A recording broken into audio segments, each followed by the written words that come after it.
Appello dei sindaci del Riberese a non perdere l'acqua del fiume Verdura per immetterla nella diga Castello e mitigare così l'emergenza idrica. Finanziati i progetti del Galle centro-meridionale a 10 comuni della provincia per un importo di oltre 2 milioni di euro. Intensificati i controlli da parte della Polizia di Stato verso i pullman impegnati nelle gite scolastiche di fine anno.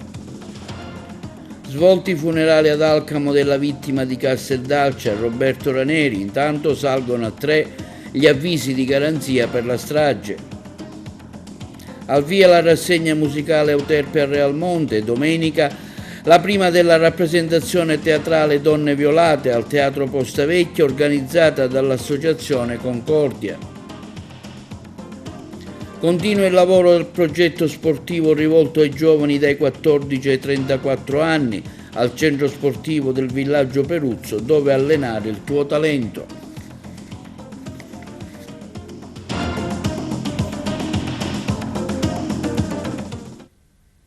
Buongiorno, benvenuti con l'odierno appuntamento del nostro TVA Notizie.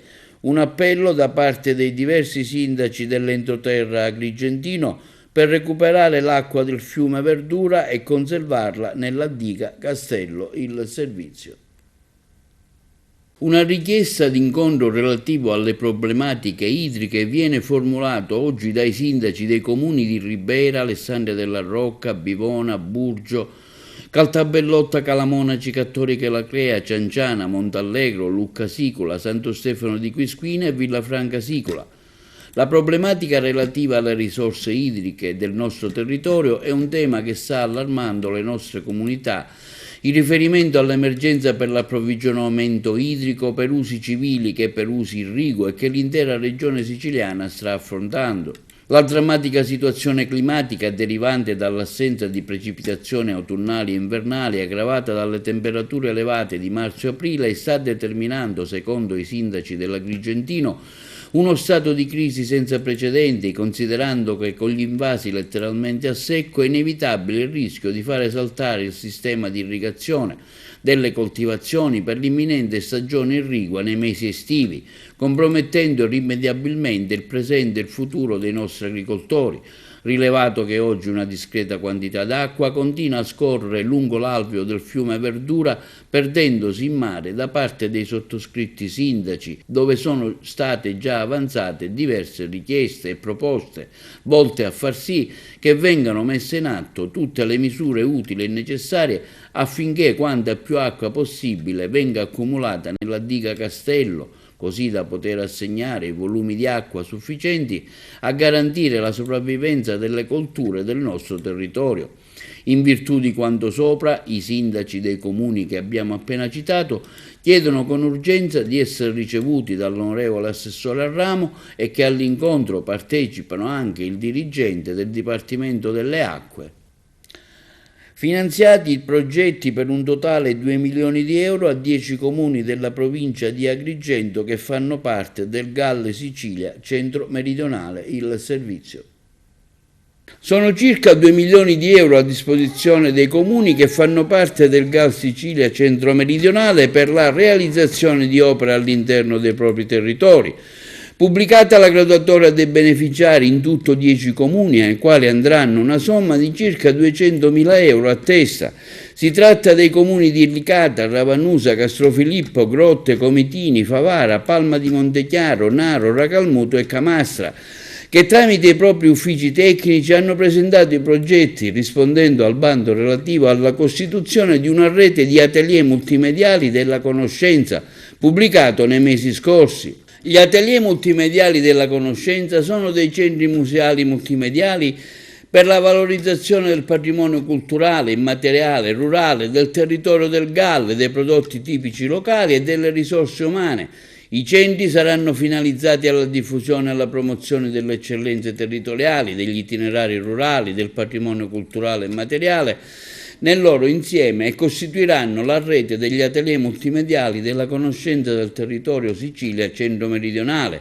Posso tranquillamente affermare, ha dichiarato il presidente del GAL, il sindaco di Naro, Maria Grazia Brandara, che quelli presentati sono progetti di grande valore e di impatto per le nostre comunità. Progetti, aggiunge il primo cittadino di Naro, che porteranno certamente un notevole incremento sotto il profilo storico-culturale, economico e sociale per i comuni che hanno ottenuto i finanziamenti.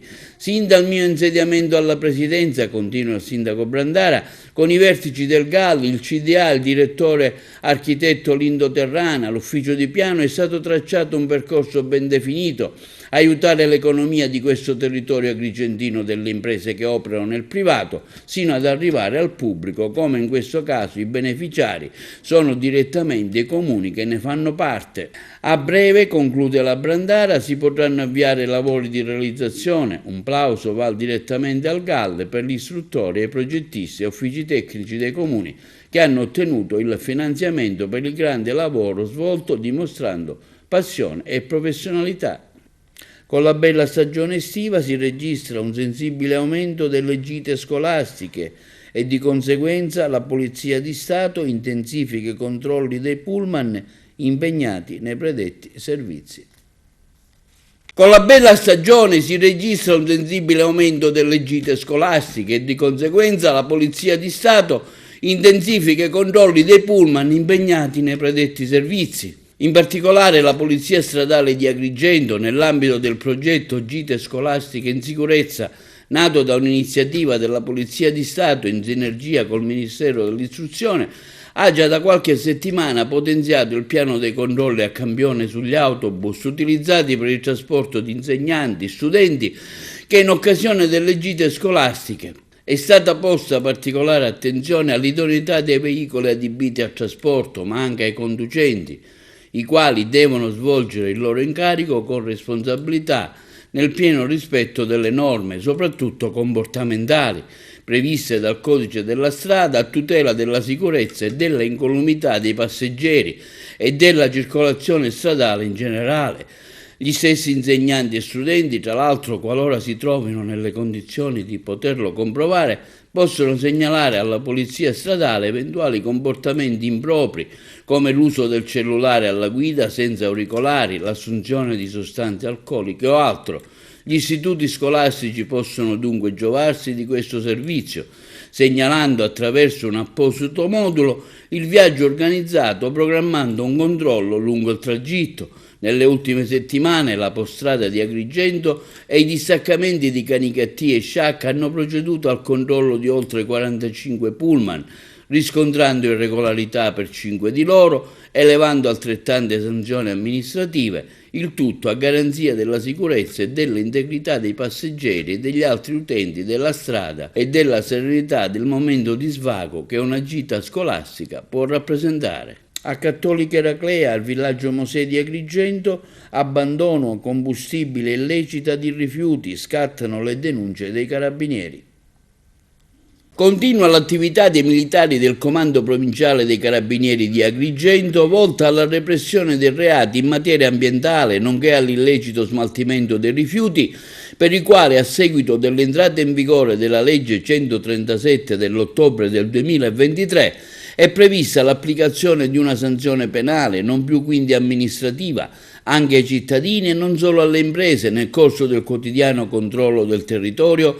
Particolare attenzione è stata rivolta alle aree che rischiano di diventare discariche abusive a cielo aperto. In tale contesto, negli ultimi giorni, i carabinieri della stazione di Cattolica Eraclea in provincia di Agrigento hanno denunciato in stato di libertà 2 persone del luogo per abbandono di rifiuti e materiale di risulta edile lungo il ciglio della strada. Un altro uomo di Agrigento è stato deferito per il reato di combustione illecita di rifiuti dopo essere stato sorpreso dai militari dell'Arma a dare fuoco a un cumulo di rifiuti in un terreno nella frazione agrigentina del villaggio Mosè.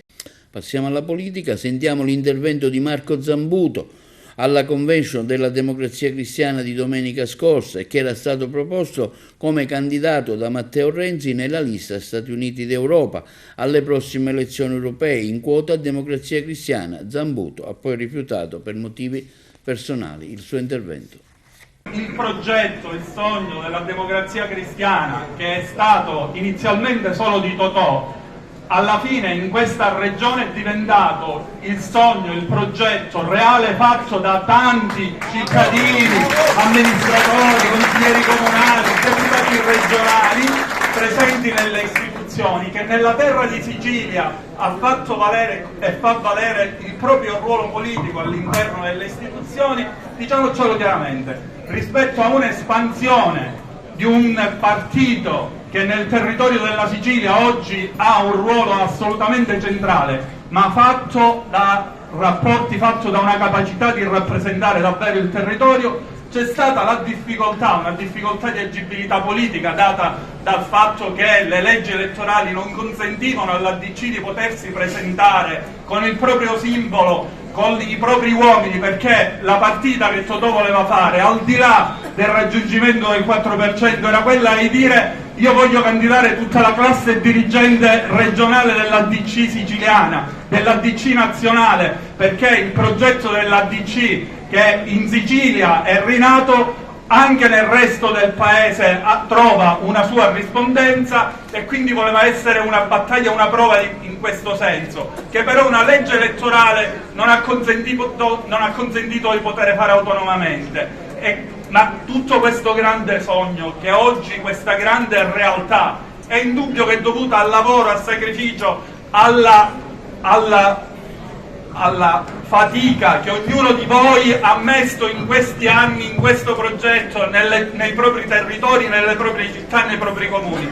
E la difficoltà che c'è stata successivamente è stata data dal fatto che chiaramente i partiti nazionali non gradivano il fatto che questa grande realtà siciliana superasse lo stretto di Messina. E allora questo è stato il problema vero, quello di non consentire di potersi esprimere elettoralmente a una forza politica elettorale che è presente fortemente nel territorio. Oggi il punto in cui arriviamo nell'alleanza con noi moderati è l'alleanza naturale di un progetto politico, di un filo comune, di una storia, di radici, di un percorso politico che deve vedere, oltre che la Sicilia, anche il resto del paese in un processo di federazione, in un processo di riaggregazione di tutta l'area moderata. In questa partita, la partita che giochiamo con Massimo Dell'Utri è la partita di ognuno di noi, dentro un progetto di riaggregazione dell'area moderata e dentro un progetto in cui finalmente, nuovamente, il centro possa avere un suo ruolo. Grazie. Alcamo dà l'addio a Roberto Raneri, l'operaio morto nella strage di Casteldaccia. A celebrare la funzione il vescovo di Trapani, Pietro Maria Fragnelli. La città si conferma comunità, oratorio salesiano stracolmo. La corrispondenza da Trapani. Non siamo da soli, anche se ci sono questi momenti di sofferenza, di buio, veramente di deserto. Non siamo da soli perché il Signore è con noi. Noi abbiamo augurato proprio in tutta questa settimana di celebrazioni in onore di Roberto, con la famiglia presente, gli amici e tutti coloro, ecco, che si sono fatti corona attorno a Benedetta, Chiara e Gioele. Abbiamo detto proprio questo: non siete da soli. Laverai, pascerai, avrai cura di me, buon samaritano tu sei. Sono qui per pregare con voi, con la famiglia, con tutta la comunità parrocchiale, con tutta la città di Alcamo, ma vorrei dire con tutti coloro che nella nostra Sicilia e nell'Italia continuano a cercare di rendere meno oscura la valle nella quale il popolo di Dio cammina. Abbandonato lì, su quella croce il sangue tuo l'hai dato per amore. Non sono da soli perché c'è una comunità dietro che li sorregge, prega per loro e li accompagna, ma soprattutto, ecco, nel cuore avranno la consolazione, perché dove manca la persona cara per il motivo proprio della sofferenza e della morte, sicuramente prenderà il posto nostro Signore Gesù Cristo. Nessuno intorno a me, a chi potrò mai tendere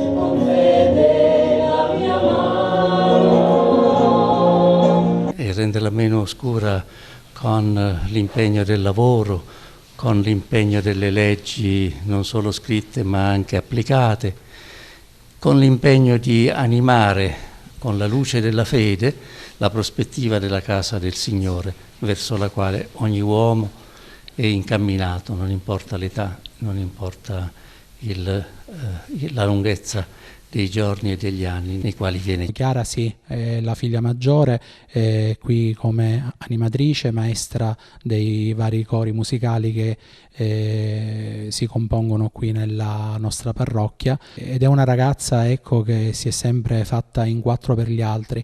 Oggi, proprio in onore del padre, perché lei lo fa sempre durante le celebrazioni, canterà il Salmo 22-23 del Buon Pastore, proprio perché anche nella valle oscura tu sei con me, Signore.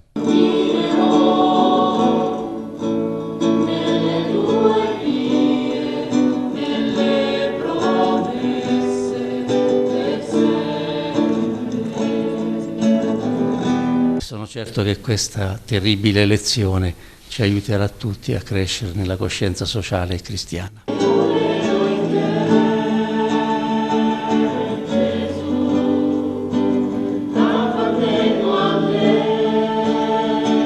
I mesi prima della mia laurea, lo scorso anno, sono stati condivisi in ogni cosa bella e soprattutto brutta con te, mamma e Gioele.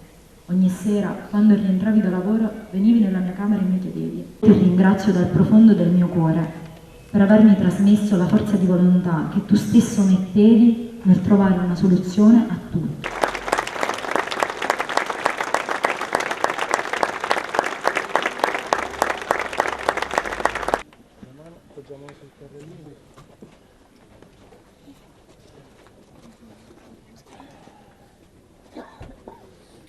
E sempre in merito alla strage di Casteldaccia salgono a 3 gli avvisi di garanzia, indagati anche il direttore dei lavori e l'appaltatore. La corrispondenza da Palermo. Ci sono altri 2 indagati per la strage di Casteldaccia. L'incidente sul lavoro ha costato la vita a 5 operai, 4 della ditta Quadrifoglio Group e un interinale di AMAP, che lavoravano alla rete fognaria con l'incarico di liberare dalle ostruzioni un impianto di sollevamento dei liquami. L'avviso di garanzia per omicidio colposo plurimo e lesioni gravissime è stato notificato al direttore dei lavori del cantiere, un tecnico di AMAP, la municipalizzata che aveva appaltato la manutenzione delle fognature. Si tratta di Gaetano Rotolo, funzionario AMAP appunto, incaricato come direttore dei lavori e responsabile della sicurezza. Il secondo indagato è Giovanni Anselmo, amministratore unico di TEC, l'impresa titolare dell'appalto dato all'esterno da AMAP. TEC a sua volta aveva subappaltato alla Quadrifoglio Group la parte di lavori riguardanti proprio la disostruzione dell'impianto. Il primo ad essere iscritto nel registro degli indagati era stato Niccolò Di Salvo, il titolare della Quadrifoglio Group. Si era trattato, avevano detto i magistrati, di un passaggio tecnico necessario per consentire a Di Salvo di nominare i suoi periti per affiancare i medici legali durante gli esami autoptici. Al centro dell'indagine, oltre alla catena degli appalti, c'è anche il rispetto delle misure di sicurezza. I primi accertamenti hanno rivelato che le vittime non sarebbero dovute scendere all'interno dell'impianto e che non indossavano le protezioni. Ad uccidere 5 operai, come confermato dalle autopsie, è stato il gas sprigionato dai liquami. L'indagine è coordinata dalla Procura di Termini Imerese e condotta dalla Squadra Mobile di Palermo.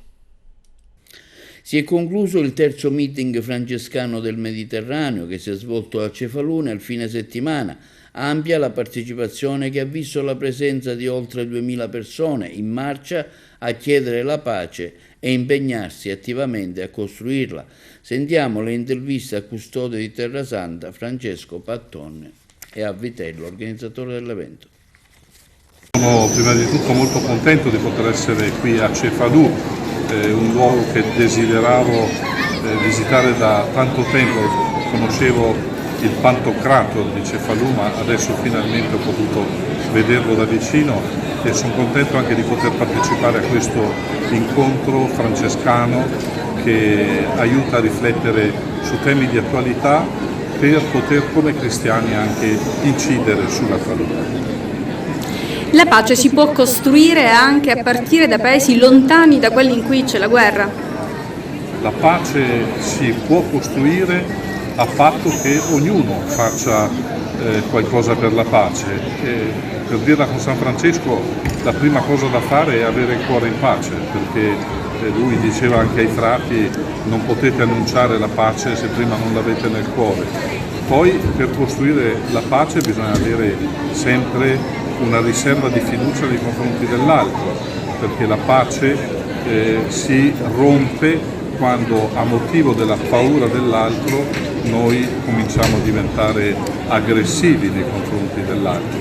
E poi la pace ha bisogno anche di quelle caratteristiche fondamentali che da tanto tempo ci insegnano anche i papi, che sono la giustizia, la verità, la libertà e l'amore, che diventa anche riconciliazione. Quindi è come una casa che sta su se ci sono delle fondamenta solide.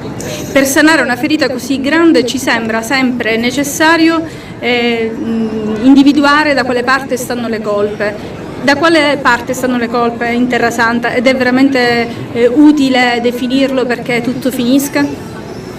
Ma direi che voler costruire la pace partendo dalla domanda da che parte stanno le colpe è un lavoro destinato al fallimento, proprio perché la pace non si costruisce incolpando qualcun altro di un qualcosa che ha fatto o non ha fatto, ma la pace la possiamo costruire solo a partire da una disponibilità personale a intraprendere relazioni fraterne con le altre persone, nella convinzione, se siamo cristiani, che abbiamo un unico Padre in Dio, che Gesù Cristo è morto per tutti noi e che lo Spirito Santo guida la storia e l'umanità per farne un'unica famiglia. Quindi la pace ha bisogno di un atteggiamento molto attivo da questo punto di vista, ha bisogno anche di un atteggiamento passivo. E l'atteggiamento passivo qual è? Quello del Cristo in croce. Quando noi non restituiamo colpo su colpo, quando noi spezziamo la logica della vendetta e introduciamo nelle relazioni la logica appunto del perdono, della riconciliazione, e per questo paghiamo anche un prezzo, allora cominciamo a diventare anche costruttori di pace. Davvero dalla Sicilia può partire un cambiamento che raggiunge tutto il mondo? Assolutamente sì, ne siamo convinti, forse è un po' utopico, ma assolutamente fattibili. Il meeting ha questo desiderio, quello di credere nella possibilità dell'impegno di ciascuno, di trovarci ad essere artigiani di costruzione per il mondo che vogliamo, per questa terra che speriamo, una terra che sia più equa, più giusta, più solidale, che sappia parlare di fraternità, che vada oltre la cultura dello scarto materiale e umano, che possa aprire i propri orizzonti ad un Mediterraneo di pace, che possa allargare le proprie braccia. Ecco, un desiderio grande che parte da questa Cefalù, un desiderio che si innalza per il mondo intero. Vogliamo un mondo che sia veramente fraterno, che possa aprire il proprio cuore e le proprie braccia. E saranno giorni di festa, di gioia, di incontri e di dibattiti. A Cefalù si ritrova il mondo che spera appunto in una società giusta e diversa, il mondo accademico, istituzionale, uomini e donne di buona volontà, giovani e meno giovani. Insieme ne siamo convinti che possiamo tracciare una strada che è quella della fraternità, che è quella che desideriamo veramente. Siamo veramente tanti qui, 500 soltanto i giovani, poi c'è tutta la famiglia francescana adulta. Quali sono i temi che stanno affrontando, da dove parte per arrivare a questo cambiamento, quali sono i sentieri da battere? Beh, il tema di questo meeting è connessi, innanzitutto il desiderio di ritrovarci connessi tutti, convinti che ciascuna parte della nostra vita, ciascuna azione della nostra vita concorre al bene dell'uomo, al bene di questa società che dicevo poc'anzi vogliamo costruire. Iniziato il processo al medico di Matteo Messina Denaro, Alfonso Tumbarello, imputato in associazione mafiosa e falso in atti pubblici. Avrebbero voluto parlare, ma decidendo loro a quali domande rispondere o facendo addirittura dichiarazioni spontanee. Il presidente del collegio giudicante però, il giudice Vito Marcello Saladino, seppur garbatamente, ha fatto notare che le regole del processo non le decide chi è chiamato a testimoniare, a maggior ragione se si tratta di imputati di reato connesso. È saltata così al Tribunale di Marsala la prevista deposizione dei cugini Andrea Bonafede, classe 69 e classe 63, entrambi arrestati con l'accusa di favoreggiamento per aver gravitato attorno alla trentennale latitanza del boss Matteo Messina Denaro, chiamati entrambi dalla direzione distrettuale antimafia di Palermo a testimoniare nel processo al 71enne ex medico di base campobellese Alfonso Tumbarello, accusato di concorso esterno in associazione mafiosa e falso in atti pubblici per aver redatto numerosi certificati a nome di Bonafede Andrea, classe 63, per consentire invece al capo mafia, poi deceduto, di potersi curare. Entrambi i cugini Bonafede, dopo qualche battuta e dopo essersi consultati telefonicamente con i loro legali, avrebbero detto di volersi avvalere della facoltà di non rispondere. Il più giovane dei due Bonafede, quello che andava nello studio del medico Tumbarello a ritirare certificati medici per conto del cugino omonimo e che avrebbe poi accompagnato anche il boss ammalato per accertamenti diagnostici a Marsala,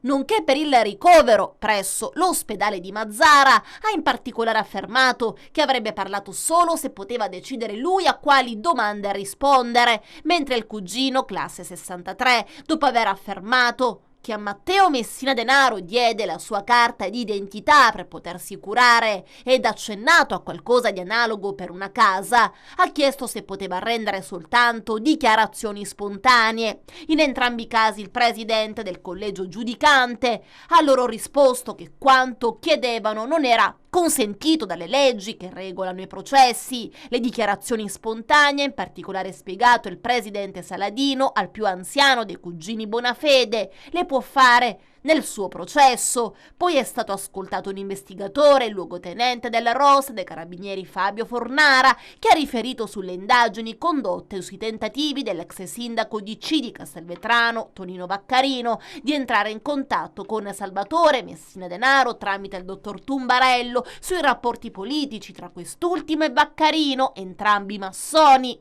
però di una loggia legale, e sulla candidatura all'Ars nel 2006 con una lista a sostegno di Cuffaro. Per la prossima udienza, fissata il 10 giugno, è previsto l'esame dell'imputato. Nel processo sono parti civili l'Ordine dei Medici della provincia di Trapani, l'Associazione Antiracket e Antiusura di Trapani, entrambi rappresentati dall'avvocato Giuseppe Novara, l'Associazione Antonino Caponnetto, i comuni di Campobello di Mazara e di Castelvetrano. È la prima volta che l'Ordine dei Medici di Trapani si costituisce contro un proprio iscritto. Stop al potere illimitato del Presidente della Regione in materia di ricorsi straordinari. Dopo la storica sentenza della Corte Costituzionale, anche il Presidente della Regione Siciliana dovrà quindi attenersi al parere vincolante del CGA. Di questo si è discusso all'Assemblea regionale siciliana in un convegno promosso oggi dalla Società Italiana Avvocati Amministrativisti. La corrispondenza da Palermo. Ricorso straordinario al Presidente della Regione Siciliana. Questo è il tema del convegno di oggi all'Ars, organizzato dalla Società Italiana Avvocati Amministrativisti con il patrocinio della Presidenza dell'Assemblea regionale siciliana, dopo la storica sentenza della Corte Costituzionale che di fatto pone un argine al potere illimitato del Presidente della Regione Siciliana in materia di ricorsi straordinari. Dopo la sentenza numero 63 del 7 aprile 2023, infatti, il Presidente della Regione Siciliana non può più decidere sui ricorsi straordinari dei cittadini o delle imprese senza attenersi al parere del Consiglio di Giustizia Amministrativa, che sarà dunque sempre vincolante. In questo modo la disciplina regionale si adegua al sistema nazionale, che prevede il parere vincolante del Consiglio di Stato in materia di ricorsi straordinari al Presidente della Repubblica. In altre parole, con o senza statuto speciale, la legge è uguale per tutti i presidenti di regione. Tra i relatori del convegno, l'avvocato Girolamo Rubino e il presidente del CGA Ermanno De Francisco. Cosa cambia per i cittadini? Cambia tutto, perché il potere politico è privato del potere di discostarsi dal parere del CGA, che è vincolante, come nel resto d'Italia lo è il parere del Consiglio di Stato per la decisione sui ricorsi straordinari al Capo dello Stato. Quindi finalmente abbiamo un rimedio giustiziale a tutti gli effetti in Sicilia, che è il ricorso straordinario al Presidente della Regione siciliana. Questa sentenza rappresenta un passo indietro rispetto all'autonomia regionale o un passo avanti rispetto all'uguaglianza? Difficile supporre che possa rappresentare un passo avanti rispetto all'autonomia regionale. Un passo in avanti rispetto all'uguaglianza formalmente sì, anche se secondo me bisognerebbe pure chiedersi quante volte è stato realmente esercitato il potere di contrario avviso. Io credo che si contino sulle dita di una mano, massimo di due, nella storia o qualcosa del genere come ordine di grandezza. E allora mi chiedo se fosse opportuno ridurre, azzerare la possibilità anche di correggere un'eventuale decisione erronea, tecnicamente erronea, che non dovrebbe esserci. Per definizione il giudice di ultimo grado ha sempre ragione e quindi la decisione non è mai erronea, è il diritto che casomai cambia, la decisione non è mai erronea, ma siccome sappiamo che tutti possono sbagliare, abbiamo perso una possibilità di correggere qualche errore. Io, come dire, anche la Corte Costituzionale è un giudice di ultimo grado, quindi non sbaglia mai, quindi la sentenza è sicuramente giusta, anche perché ha cambiato l'ordinamento giuridico e hoc iure utimur, di questo diritto oggi noi dobbiamo servirci. Linea alla regia per la pubblicità. Donne violate, questa è la prima della rappresentazione teatrale organizzata dall'Associazione Teatrale Concordia, che si terrà domenica prossima al Teatro Postavecchia di Agrigento. Ne abbiamo parlato con gli organizzatori. Pippo Alvaro, allora domenica prossima ci sarà la prima di questo spettacolo teatrale al Teatro Postavecchia, Donne violate. Parliamo. Donne violate è uno spettacolo laddove ci sono dei personaggi, anzi più che dei 6 personaggi, non in cerca d'autore perché lo hanno trovato, sono 6 personaggi di cui parla Pirandello e sono accomunate questi personaggi da una unica sofferenza, quella di essere stati violati, chi psicologicamente, chi fisicamente, e ognuno di loro ha una sua storia. Ovviamente non ne interloquiscono tra di loro, perché ogni personaggio ha una sua storia, una sua verità, e la verità è alla fine sempre solamente una, quella che le donne vanno sempre, sin da allora, oggi e fino alla fine della specie umana, trattate con dignità e rispetto.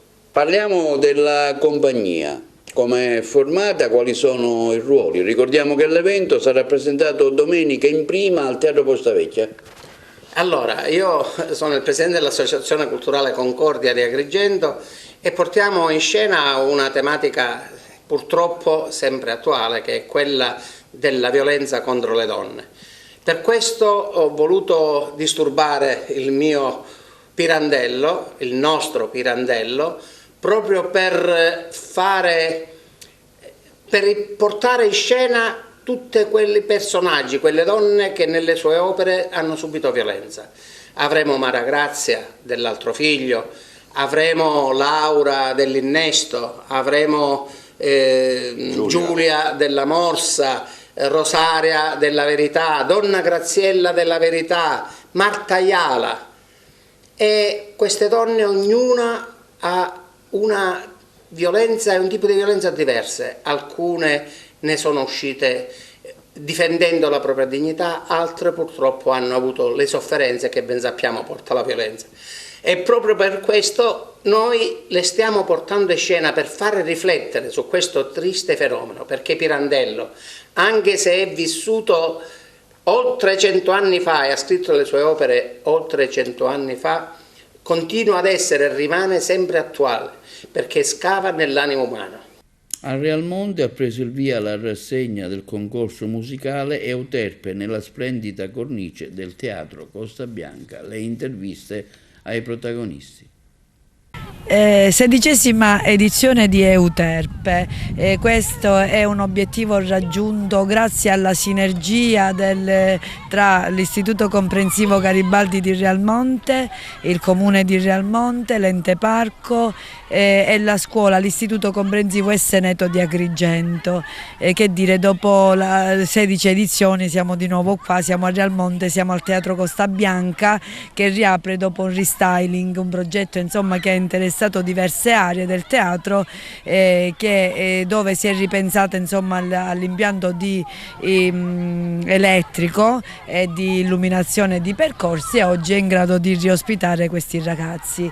16ª edizione, dicevo, noi siamo onorati, diciamo sempre che i ragazzi sono il nostro presente e soprattutto saranno il nostro futuro, ma noi dobbiamo creare le condizioni affinché questi ragazzi possano costruire un futuro in linea con quello che è il principio di legalità, la bellezza, il rispetto dell'ambiente e soprattutto un territorio, Agrigento, capitale della cultura 2025, che a Realmonte ospita un monumento naturalistico di unica bellezza, la Scala dei Turchi, che è anche però l'emblema di questa Sicilia meravigliosa, bella, pulita, improntata ai principi appunto di legalità e di rispetto della legge, delle regole eccetera, e dove i valori, le virtù sono al centro della crescita e di ogni cosa.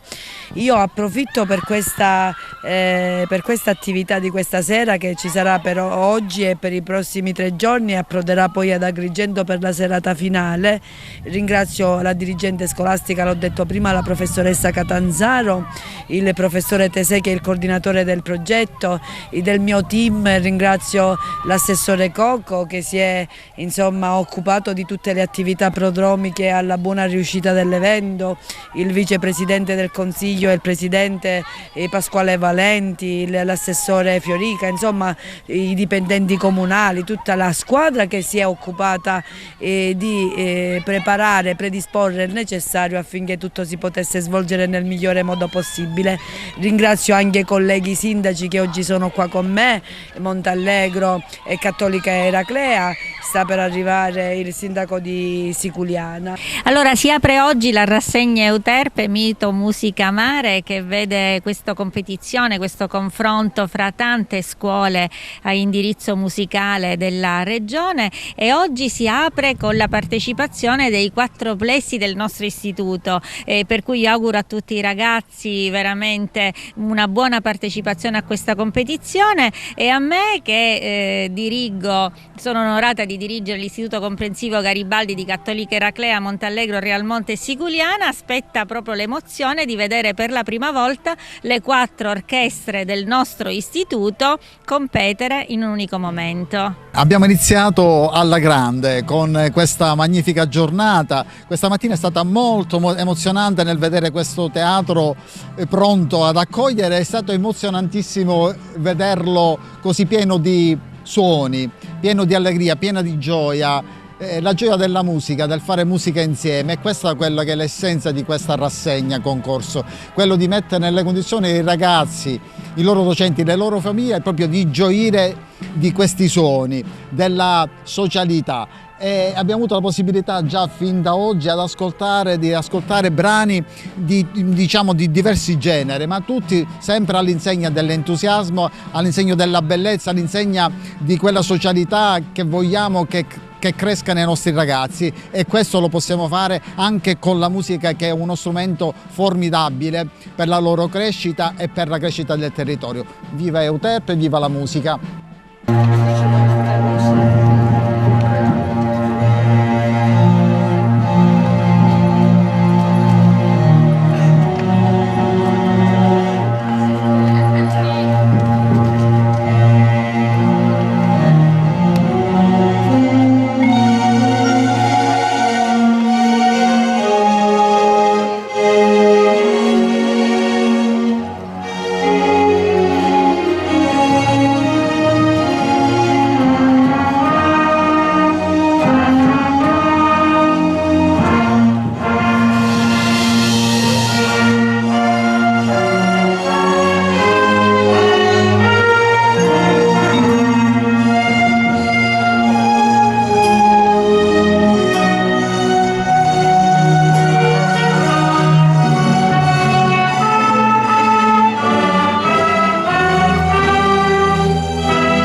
Loredana Bertè a Messina per l'Indigeno Festival 2024. Intervista all'assessore Massimo Finocchiaro del Comune di Messina.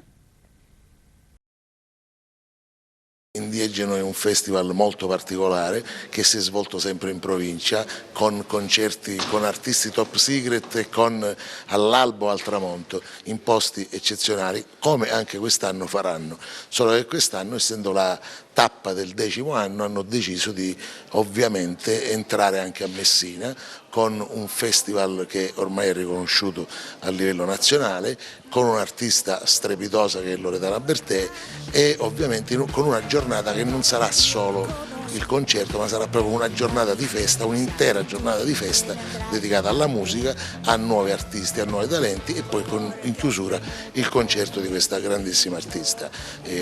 Ovviamente sarà una delle tappe, uno dei concerti dell'area di Capo Peloro, come sapete, e che anche quest'anno sarà sicuramente frequentatissima da eventi di questa natura, oltre l'evento di giugno che sarà quello della Beach Soccer, che sapete benissimo che faremo la Coppa Italia nel 28, 29 e 30 giugno con la diretta da DAZN, quindi un'area viva per un paese, per una frazione bellissima, suggestiva e altrettanto da rendere sempre più viva.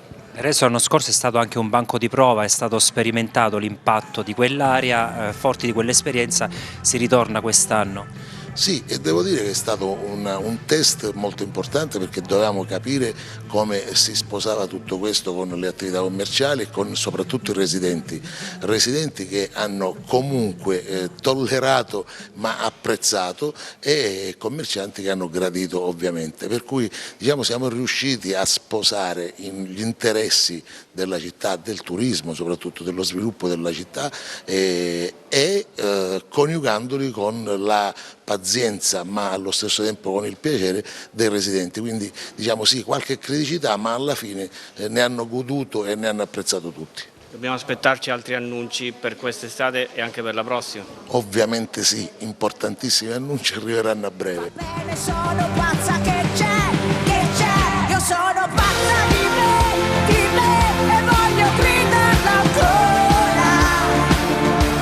Qual è lo stato di fatto relativo al progetto sportivo presentato lo scorso 6 aprile al centro sportivo del villaggio Peruzzo, rivolto ai giovani dai 14 ai 34 anni? Ne abbiamo parlato con Stefano Spampinato, responsabile della struttura e referente del progetto. L'intervista. Stefano Spampinato, siamo qui presso la struttura del villaggio Peruzzo per fare il punto un po' della situazione relativamente al progetto dove allenare il vostro talento, ecco, un'iniziativa che avevate già presentato con i vertici nazionali del Play District. Ecco, facciamo il punto un po' di questa situazione, a che punto è, cosa bisogna fare per chi vorrebbe anche iscriversi, perché ricordiamo ancora siamo in una fase preparatoria, i corsi non sono iniziati, però diciamo quanto prima si parte. Sì, infatti i corsi inizieranno a breve. Voglio ricordare che il progetto è destinato ai giovani dai 14 ai 34 anni e i corsi, che prevedono 8 discipline sportive, sono assolutamente gratuiti. Quindi noi siamo in una fase di raccolta delle adesioni, stiamo come dire, raccogliendo sia per quanto riguarda i giovani, giovanissimi, anche minorenni, sia per quanto riguarda i giovani che hanno una certa età e che hanno scelto di svolgere un'attività sportiva qua presso il nostro centro sportivo. Ricordiamo quali sono le attività sportive che si possono fare. Io sono qui davanti al manifesto. Noi abbiamo, il centro prevede sia attività sportive che attività extrasportive. Le attività sportive sono il biliardo sportivo, calcio, danza sportiva, pallacanestro, pallavolo, tennis tavolo e vela. Le attività invece extrasportive sono sportelli di ascolto, laboratori culturali, corsi di formazione, corso di sensibilizzazione sportiva, laboratori ambientali e visite culturali. Voglio ricordare che oltre naturalmente agli istruttori che sono persone insegnanti ISEF o diciamo in possesso di qualifica federale per la specifica disciplina, noi abbiamo come partner per quanto riguarda le attività extrasportive abbiamo l'Euroform, dove saranno svolti i laboratori di cucina, di estetica, di parrucchiera, sempre naturalmente tutto gratuito. Ci saranno i laboratori culturali che saranno seguiti dall'associazione Festivalle e della società Savatteri. Inoltre abbiamo anche il Dipartimento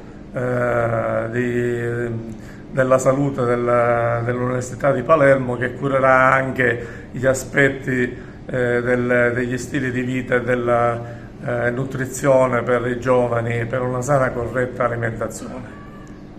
Ricordiamo allora, chi vuole prendere appuntamento cosa deve fare? Deve venire presso il nostro centro qua al Villaggio Peruzzo, deve compilare semplicemente un modulo di partecipazione, di iscrizione e sarà inserito nei corsi che naturalmente avrà scelto. Quando prevede la partenza? Quando si prevede? Sicuramente la partenza sarà prevista per i primi di giugno e durerà comunque il progetto 24 mesi, quindi partiremo nella stagione estiva, ma avremo una continuità, diciamo, nell'arco di tutto l'anno, diciamo. Bene, questa è l'ultima notizia. Vi ricordiamo che questa sera alle ore 21 e domani in replica alle ore 16 andrà in onda sulla nostra emittente il convegno con una intervista a Enzo Alessi, regista, curata dalla nostra Margherita Trupiano.